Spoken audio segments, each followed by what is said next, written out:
से श्री बामन देव जी नर्मदा के तट पर पहुंचे राजा बलि के यज्ञ मंडप में। राजा बलि ने इनका स्वागत किया और कहा कि आप हमसे मांगिए। तो इन्होंने कहा कि तस्मात् त्वत्तो महीमीषत् वृणेहम वरदर्शवात् पदानि त्रीण दैत्येन्द्र सम्मितानि पदा मम। मैं तेरे द्वार पर 3 पग पृथ्वी मांगने के लिए आया हूं। तो कहा कि भगवान मैं आपको 3 पग पृथ्वी का दान करूंगा। देखिए 3 पैर भूमि मांगी थी भगवान ने। कथा आप बार बार सुनते हैं। ये 3 प्रकार का स्वभाव है, ये वृत्ति है हमारी आपकी स्वभाव। कभी कभी स्वभाव से व्यक्ति अपने दुखित होता है। हम कहते हैं ना कि भाई ऐसा स्वभाव हमारा नहीं होना चाहिए। कभी कभी हम स्वभाव से अपने दुखी हो जाते हैं। लेकिन श्रीमद् भागवत में इस प्रसंग में समझाया है कि तीनों प्रकार की वृत्तियों को आप भगवान को सौंप दीजिए। आपके स्वभाव को भगवान ही बदल सकते हैं और कोई नहीं बदल सकता। स्वभाव प्रभु ही बदलते हैं। कितना भी खराब हमारा स्वभाव क्यों न हो, यदि इस मन को हम प्रभु में लगा देंगे तो हमारी वृत्ति स्वभाव को शुद्ध पवित्र और ठीक प्रभु कर देते हैं। तो इस प्रकार से राजा ने कहा कि मैं आपको 3 पग पृथ्वी का दान करूंगा। 1 पग में ऊपर के लोग नाप लिए थे, दूसरे पग में नीचे के लोग, और तीसरे पग में राजा ने अपने शरीर को भी भगवान के चरणों में समर्पित कर दिया। और भगवान बामन देव जी ने राजा के मस्तक पर अपना तीसरा चरण रख दिया और शरीर को भी भगवान ने नाप लिया। और नाप करके जब भगवान ने कहा कि राजा मैं तुझे सुतल लोक का अधिकारी बना रहा हूँ, तो राजा बलि ने कहा कि भगवान अब आपके इस वामन रूप का हमें दर्शन कब होगा। तो भगवान वामन देव जी ने कहा कि राजा मुझे अपना तन, अपना मन, अपना धन सब कुछ दे दिया, तो क्या मैं तुझे सकता हूँ। देखिए भगवान को जो तीनों समर्पित कर देता है जीव, तो भगवान ने यहाँ भागवत में कहा है कि राजा जहाँ तुम रहोगे सुतल लोक के अंतर्गत, तुम्हारे राजमहलों के दरवाजे पर मैं इस वामन रूप को धारण करके हाथ में गदा लेकर के सदा सदा के लिए तेरा चौकीदार बनकर के तेरे दरवाजे पर ही तेरी रक्षा के लिए खड़ा रहूंगा।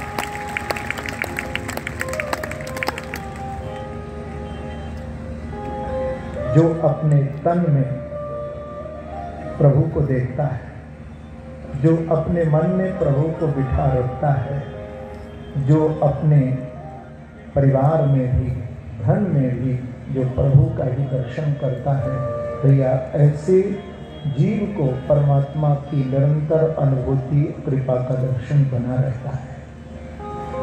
भगवान ने श्री राजा बलि पर अनंत कृपा की है। एक बार जोरदार ताली से प्रभु का सम्मान करें। बलरामदेव भगवान की जय। भगवान वामन बने, दर्शन दिया। फिर सत्यव्रत राजा को मत्स्य अवतार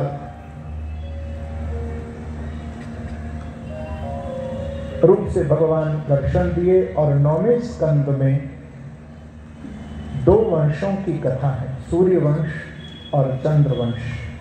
जिस सूर्यवंश में महाराज शाहदेव मनु के ये 10 पुत्र हुए थे, इक्ष्वाकु, नृग, सरियाती, धृष्टदुष्ट, नरशंत, नभग, कवि। और इस सूर्यवंश में ही भगवान श्री राम का भी प्रादुर्भाव हुआ है। महाराज दशरथ के यहाँ पर भगवान 4 रूप से अवतरित हुए थे। श्री गोस्वामी जी ने भगवान राम के चरणों में प्रणाम किया। आइए दोनों हाथ जोड़ करके प्रभु राम को भी प्रणाम करें। भय प्रगट कृपाला दीन दयाला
प्रेम सुर संत हित दीन मनुज अवतार निज इच्छा निर्मित तनु माया गुण बोलो राजा रामचंद्र भगवान की जय। भगवान राम हम सब की रक्षा करें जो सब में रमा हुआ है। कौशलेंद्रो वतान्नः, ऐसे प्रभु राम को हम सब वंदन करते हैं, प्रणाम करते हैं। 2 श्लोकों में कृष्ण लीला भी चंद्रवंश का वर्णन करते हुए भागवत में कही, जिसमें जब राजा परीक्षित को संक्षिप्त में सुखदेव जी महाराज ने कृष्ण लीला सुनाई तो परीक्षित ने कहा कि गुरुदेव, आपने वंशों की कथा सुनाई, आपने चंद्रवंश, आपने सूर्यवंश, ये सब राजाओं की कथा सुनाई, और मैं कोई राजाओं की कथा सुनने के लिए, इन वंशों की कथा सुनने के लिए केवल नहीं बैठा था। तो राजा आपको क्या सुनना था? सुखदेव जी ने कहा कि मुझे वंश की कथा नहीं सुननी थी, मुझे तो वंशी वाले की कथा सुननी थी।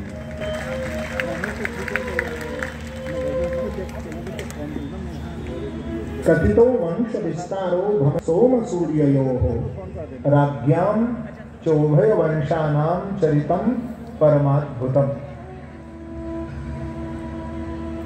आप मुझे विस्तार पूर्वक कृष्ण लीला सुनाइए। तो सुखदेव जी कहते हैं कि परीक्षित देखो, जब पृथ्वी पर बहुत अत्याचार, अन्याय, अधर्म बढ़ गया, आक्रांता भूरि भारेण ब्रह्मणं शरणं ययौ, तो ये पृथ्वी भूभार से आक्रांत होकर के श्री ब्रह्मा जी के पास गई। लेकर के ब्रह्मा जी पृथ्वी को क्षीर सागर के तट पर देवताओं के सहित पधारे और पुरुष सूक्त से भगवान की स्तुति करने लगे। भगवान ने ब्रह्मा जी को आज्ञा की और ब्रह्मा जी उस आकाशवाणी की आज्ञा को सुनकर के कहते हैं कि वसुदेव गृहे साक्षात् भगवान पुरुषः परः जनिष्यते तत्प्रियार्थम संभवन्तु सुरस्त्रियः। ब्रह्मा जी ने कहा कि भगवान का मुझे आदेश हुआ है कि शीघ्र ही मैं यदुवंश में अपनी आह्लादनी शक्ति श्री राधा रानी को लेकर के अवतरित हो रहा हूं। देवता गदगद हो गए, पृथ्वी माता प्रसन्न हो गई, अपने अपने लोगों को सब देवता पधारे। उस समय परीक्षित मथुरापुरी के जो राजा थे वो महाराज उग्रसेन थे, और इनके छोटे भाई थे जिनका नाम था देवक। इनके 7 बेटियां थी, जिनमें से 6 पुत्रियों का विवाह श्री वसुदेव जी के साथ संपन्न हुआ। लेकिन सबसे छोटी जो इनकी बेटी है, जिनका नाम है देवकी, जिनका विवाह वसुदेव जी के साथ संपन्न हुआ। देखिए, वसुदेव के नाम के साथ भी देव शब्द जुड़ा है, और देवकी के नाम में भी देव शब्द है। वसुदेव, देवकी, माने जहां पर देवत्व होता है, असुरत्व नहीं।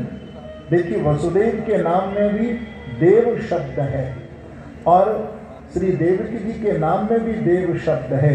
तो जहां पर देवत्व होता है, जिस व्यक्ति के जीवन में देवत्व आ जाता है, भैया उसके जीवन में ही परमात्मा प्रकट रहता है, परमात्मा का प्रकाश रहता है।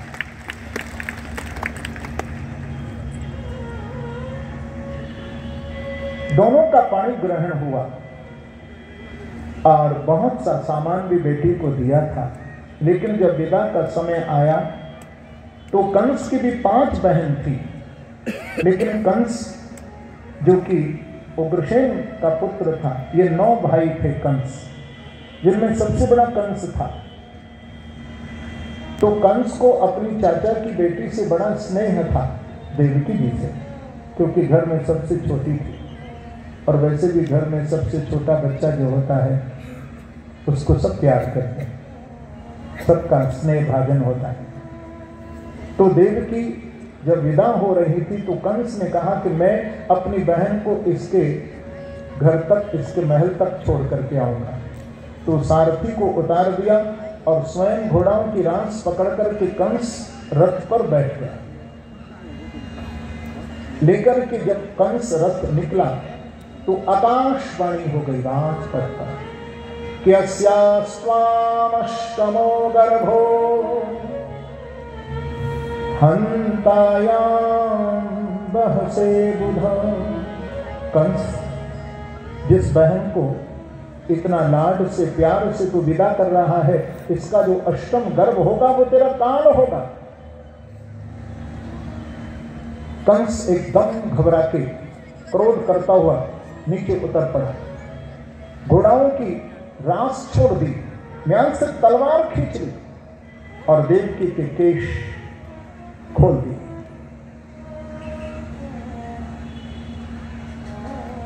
जब जब केश खोले गए तब तब भगवान का अवतार हुआ है। देखिए, रावण ने वेदवती के केश खोले थे तो राम का अवतार हुआ। और कंस ने देवकी के केश खोले तो कृष्णावतार हुआ। उस दुशासन ने द्रौपदी के केश खोले तो भगवान का वस्त्रावतार हुआ। तो मेरे से लोग पूछते हैं कि महाराज अब क्यों नहीं भगवान का अवतार हो रहा है? तो अब प्रभु अवतार क्यों नहीं ले रहे हैं? तो बोले भगवान अवतार लें तो लें कैसे? बोले माता बहनों ने तो पहले अपने केश खोल लिए हैं, प्रेम से कहो श्री राम। केश खुले ही हैं। जब जब केश खोले गए हैं तब तब अवतार हुआ है।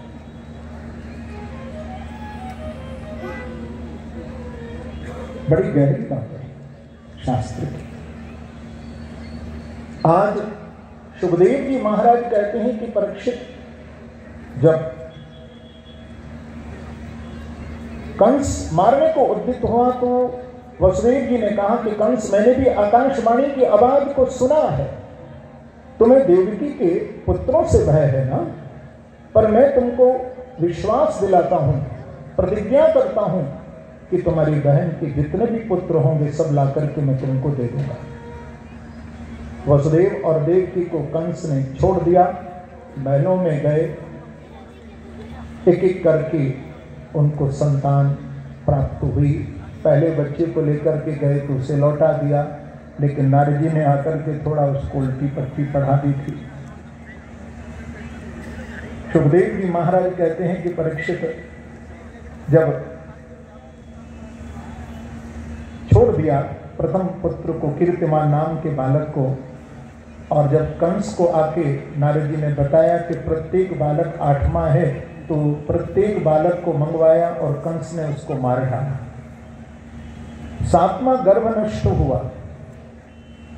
ये झूठा हल्ला था देवकी जी का, क्योंकि भगवान ने योग माया जी को आज्ञा दी थी कि तुम देवकी के 7वें गर्भ को आकर्षित करके रोहिणी जी के गर्भ में डाल दो, क्योंकि रोहिणी जी भी वसुदेव जी की पत्नी है और ये गर्भवती थी। तो कंस के डर से इनको नंद बाबा के पास, क्योंकि मित्र थे नंद बाबा, तो उनके पास गोकुल में भेज दिया था। तो वहां उनके गर्भ में जाकर के स्थापित हो गए थे। 7वां गर्भ कोई और नहीं था, 7वें गर्भ के रूप में शेषावतार श्री बलराम जी महाराज थे, दाऊद जी थे। कंस ने सुना कि अब तो मेरी बहन 8वां गर्भ धारण करेगी, तो देवकी और वसुदेव दोनों को कारागार में बंद कर दिया। सुखदेव जी भागवत में बोले हैं कि श्री वसुदेव जी के द्वारा जब अष्टम गर्भ धारण हुआ तो देवकी के गर्भ में स्वयं कृष्ण आकर के विराजे और गर्व स्तुति करने के लिए देवता आए हैं कि सत्यव्रतम सत्य परम त्रिसत्यम सत्यस्य योनिं निहितं च सत्ये सत्यस्य सत्य मृत सत्य नेत्रं सत्यात्मकं त्वां शरणं प्रपन्ना। भगवान की स्तुति। ब्रह्मादि देवताओं ने और अवतार किस लिए भगवान ले रहे हैं ये भी बताया। भारम भुवो हरियदुत्तम बंधनंते कि यदा यदा हि धर्मस्य ग्लानिर्भवति भारत अभ्युत्थानं धर्मस्य तदात्मानं सृजाम्यहम्। क्यों प्रभु का अवतार हो रहा है ये भी बता दिया। और ब्रह्मा जी और शंकर जी ने प्रणाम किया भगवान कृष्ण को और वहां से पधारे सुखदेव जी महाराज कहते हैं कि धीरे धीरे भादों का महीना आया, अष्टमी तिथि आई और रोहिणी नक्षत्र के तीसरे चरण में चंद्रमा प्रवेश करने लगा। वसुदेव और देव की दोनों कारागारों में बंद हैं जिनको हथकड़ियां बेड़ियां पड़ी हुई। और मैंने कल आपको बताया था कि इस महायज्ञ में आपके हल्द्वानी में जो हो रहा है भागवत महायज्ञ, इसमें आज कितना बड़ा संयोग कि आज अष्टमी तिथि भी है, आज कृष्ण पक्ष भी चल रहा है और आज बुधवार भी है।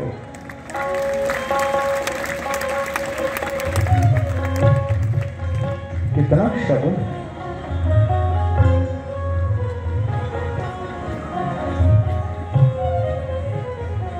काल की सुंदर शोभा बढ़ गई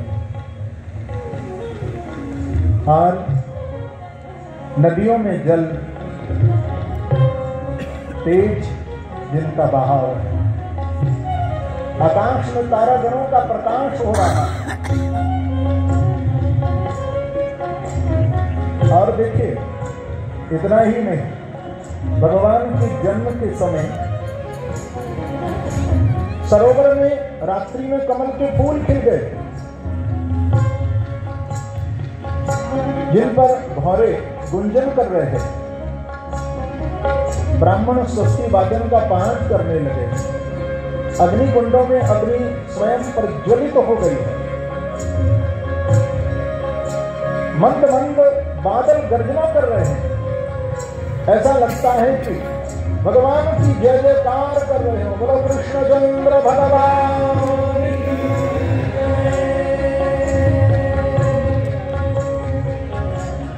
इतना ही नहीं है, मंद मंद बूंदें भी पड़ रही थी।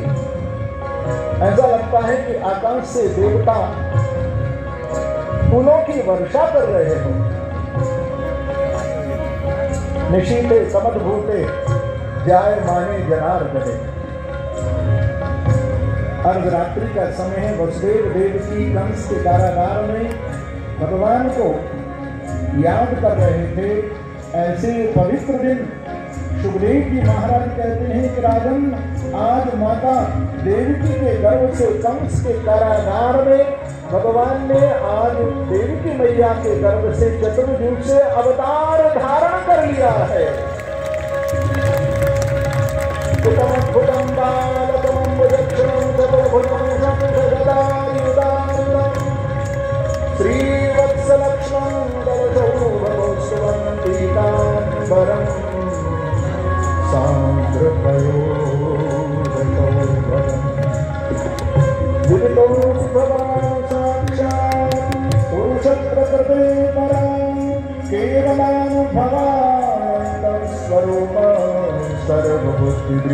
रूपम यत्तत्राहुरव्यक्तमाद्यं ब्रह्मज्योतिर्निर्गुणं निर्विकारं सत्तामात्रं निर्विशेषं निरीहम्। आज देवकी और वसुदेव भगवान की स्तुति कर रहे हैं। हथकड़ियां बेड़ियां खुल गई हैं और भगवान कृष्ण के चरणों में बाल कृष्ण आज शंख चक्र गदा पद्म लिए खड़े हैं। लेकिन वसुदेव जी और देवकी दोनों ही भगवान की ओर एक टक देख रहे हैं। लेकिन देवकी को और वसुदेव जी को भगवान ने कहा कि माँ, पिता वसुदेव, आपको कंस से कोई भय है, डर है, तो आप मुझे गोकुल में छोड़ाएं। बोले प्रभु, आपकी आज्ञा को हम अवश्य मानेंगे, लेकिन एक प्रार्थना है कि आपका इस समय जो हम स्वरूप दर्शन कर रहे हैं, आप तो शंख चक्र गदा पद्म लेकर के खड़े हैं। देवकी कहते हैं कि मैं तो आपको अपनी गोद में लेना चाहती हूँ। तो जैसे और माओं के छोटे से लाल होते हैं, ऐसे छोटे से बालकृष्ण बन जाइए ना। तो माँ की प्रार्थना को मेरे प्रभु ने सुना और अपना चतुर्भुज स्वरूप छिपा लिया और झट छोटे से बालकृष्ण बनकर के अपनी माँ की गोद में किलकारियां भरते हुए विराजमान हो गए।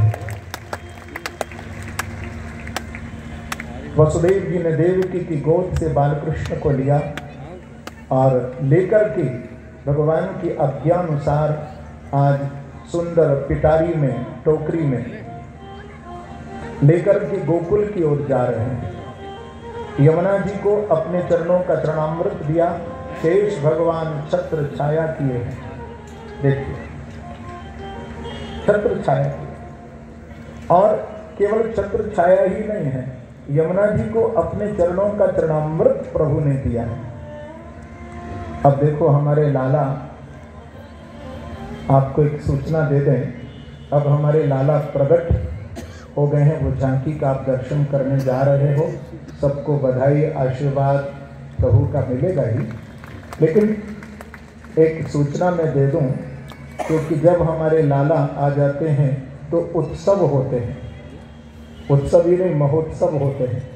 तो अब 3 दिन हम यहाँ पर देखिए उत्सव मनाएंगे। कल भगवान की बाल लीला का आप दर्शन करेंगे कल, और ये आप जो मेरा भजन गाते हो ना, बहुत भावपूर्ण आप लोग गाते हैं, छोटी छोटी गैया छोटे छोटे छोटो सो मेरो। तो कल इस पवित्र झांकी का भी और भगवान की बाल लीला का बड़ा सुंदर कथा भी सुनेंगे, और कल 56 भोग की झांकी का दर्शन भी यहाँ दिव्य होगा, सबको प्रसाद भी मिलेगा। तो अब 3 दिन हम यहाँ पर भगवान बालकृष्ण का उत्सव मनाएंगे, सबको आप सूचना देना। तो आइए, अब हम लोग गोकुल की ओर प्रस्थान कर रहे हैं और गोकुल की ओर लेकर के लाला को जा रहे हैं। गोविंद मेरो है, गोपाल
मेरो है, आप लोग केवल 5 मिनट बड़ी शांति से बैठना, और आपको गोकुल की 5 मिनट की कथा सुना के मैं फिर नंद उत्सव प्रारंभ कर रहा हूँ।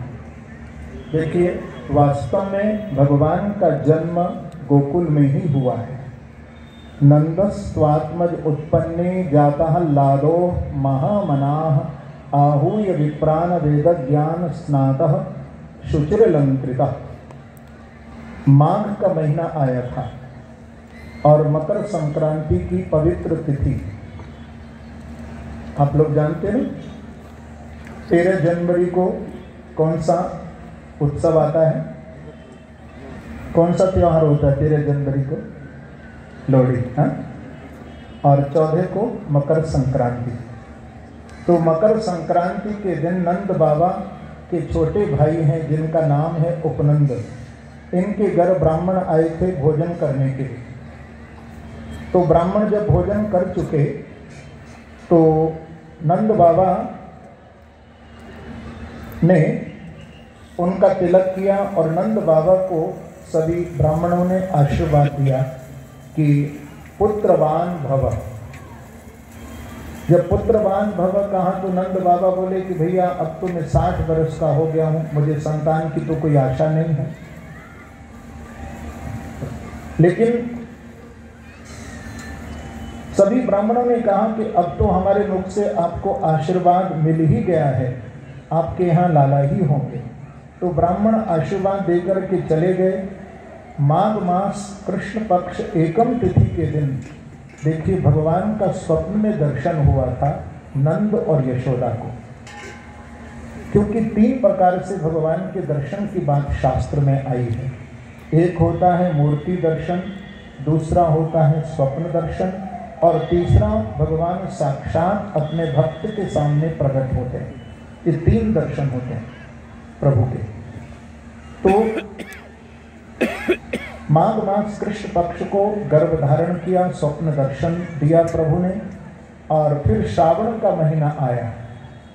श्रावण के महीने में शुक्ल पक्ष पूर्णिमा तिथि के दिन, जिस दिन बहन अपने भैया को राखी बांधती है, रक्षाबंधन, तो ब्राह्मण आए थे, संत सब मिलकर के आए थे नंद बाबा के दरवाजे पर और आकर के उन्होंने राखी बांधी नंद बाबा को।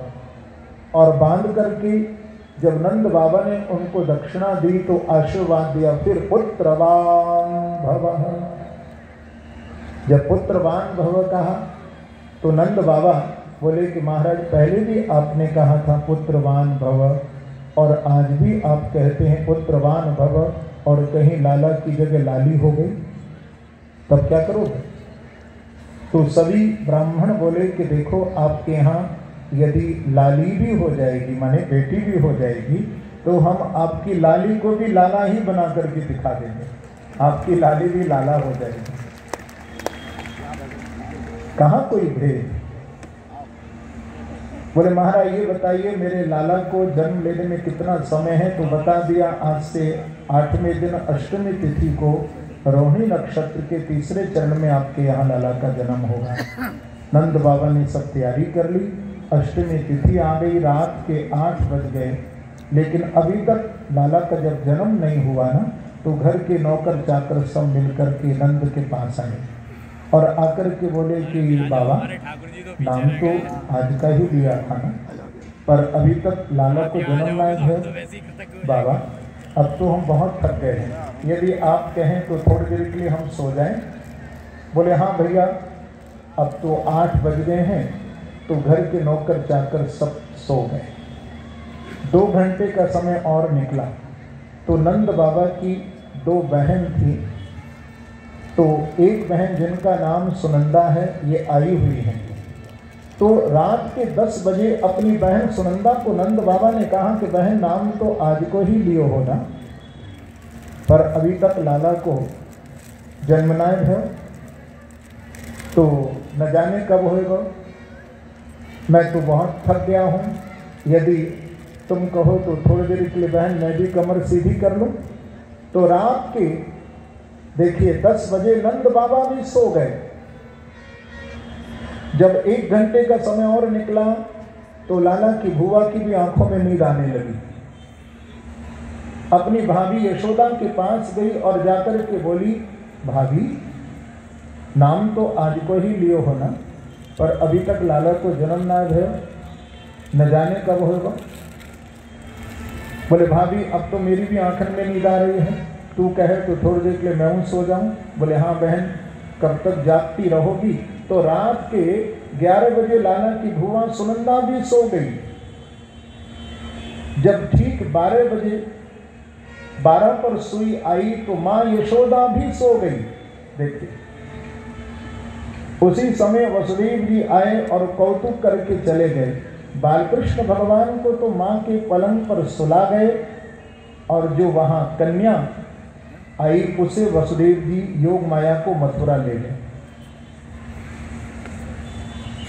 इधर भगवान मां के पलंग पर जब सोए हुए थे, जब भगवान ने अपने नेत्र खोले तो भगवान बोले, यहाँ तो हमारी मैया भी सो रही है, हमारी भुआ भी सो रही है, मेरे बाबा भी सो रहे हैं, घर के नौकर चाकर सब सोए गए हैं।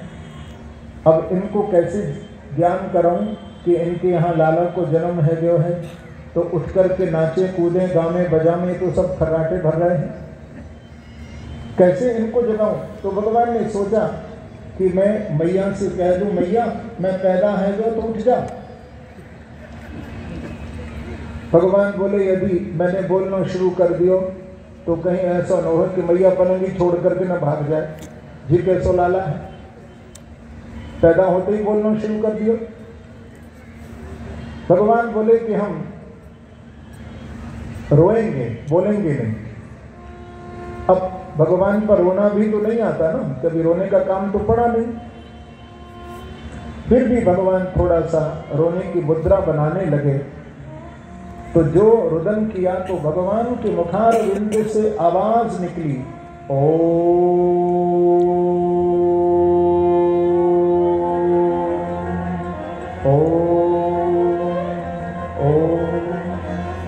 ओम की ध्वनि निकल रही।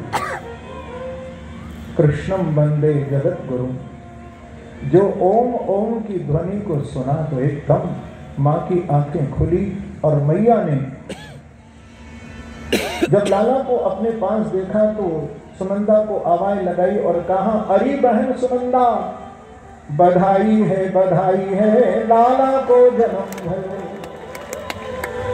जो सुना कि हमारे यहाँ लाला आए हैं, दौड़ी दौड़ी नंद बाबा के पास गई और जाकर के जब खबर दी तो नंद बाबा गिरते पड़ते सूत का ग्रह में आए। माँ यशोदा ने लाला को वस्त्रों में ढक रखा है, कहा कि अपने लाला का दर्शन करा, तो बोली कि कराऊंगी, पर ये बताओ कि मुख दिखाई में क्या दोगे? तो नंद बाबा बोले, जैसे तेरे लाला होंगे वैसा मुख दिखाई में दे देंगे। तो वस्त्रों में ढके हुए बाल कृष्ण लाल का माँ यशोदा नंद को दर्शन करा रही है। जोरदार ताली से प्रभु का स्वागत करिए। बोलो नंद के लाला की, माँ के बिहारी लाल की जय जय श्री।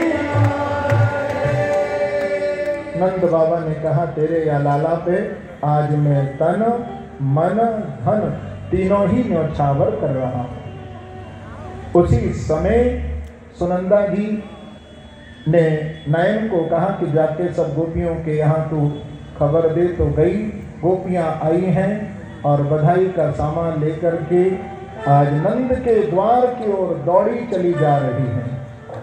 भैया ये बताओ कौन कौन बधाई गाएगा और किस किस को बधाई चाहिए? हाँ?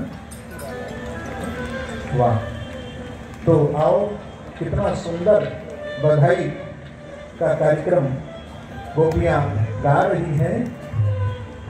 ओ ब्रज में है रही जय जयकार,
लोग जोर से कहना जय हो, भूलना नहीं। हो प्रद्युम्न, हो प्रद्युम्न, हो प्रद्युम्न,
समाज वो चावल सगुन के लेकर के लादा के उसमें आए। एक बार दो